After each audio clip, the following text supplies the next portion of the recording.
Welcome back to the 3-Minute Devar. Yom Ha'atzmaut Sameach. Today is Israeli Independence Day, and we are so grateful to God for having our homeland the way that we do for so many years. We Jews were lost from our land, and the fact that we have the Holy Land back under our control, which means that we can go and visit pretty much whenever we want to. Perhaps not in COVID times, but other than that, we can visit whenever we want to, is a real blessing, and we are so grateful for having that, and we express our gratitude in a deep and meaningful way today for having that gift of the land of Israel. Wednesday was also Yom HaZikaron, where we commemorate the thousands upon thousands of soldiers, brave soldiers who gave their life for the state of Israel, continue to give their life for the state of Israel, for the victims of terrorist attacks as well. Our thoughts were with the families of their loved ones, and we also express our gratitude to those brave individuals who, without doubt, without them, we would not have the state of Israel that we have today.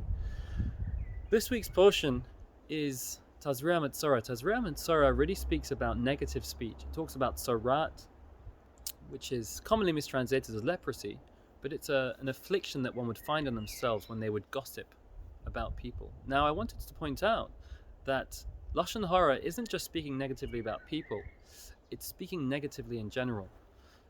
The story the rabbis give to illustrate this point is a story in the Talmud of a rabbi that's walking down the street with his students, and they come across an animal carcass with flies and with maggots, and as you can imagine, it wasn't a pleasant sight, and the students expressed their disgust. The students expressed their absolute disgust at what they were seeing.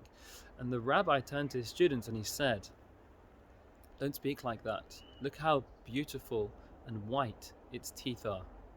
The message the rabbi was giving to his students was, if you look for negativity, you will find it. And if you find it, you'll express it as well. If you look for positivity, then you will find it. And if you find positivity, you'll express positivity as well. That really is Lashon Hara in a nutshell. We can be stuck in negative perspectives of people. We can be stuck in negative perspectives of life. We can be stuck in negative perspectives of countries. The spies were punished for speaking negatively about the land of Israel.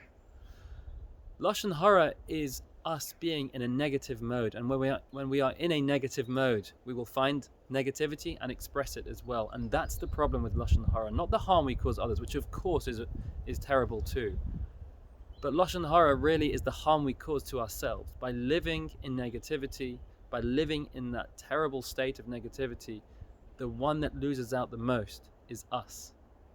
Often we think that we are seeing things for what they really are when we see the negativity, and we feel the need to criticize people and criticize the world around us. But the truth is that if we put on a different pair of glasses, if we looked at the world in a different way, our perspectives would be so different, and what looks negative might end up being something very, very positive. That's the message of Lashon Hara.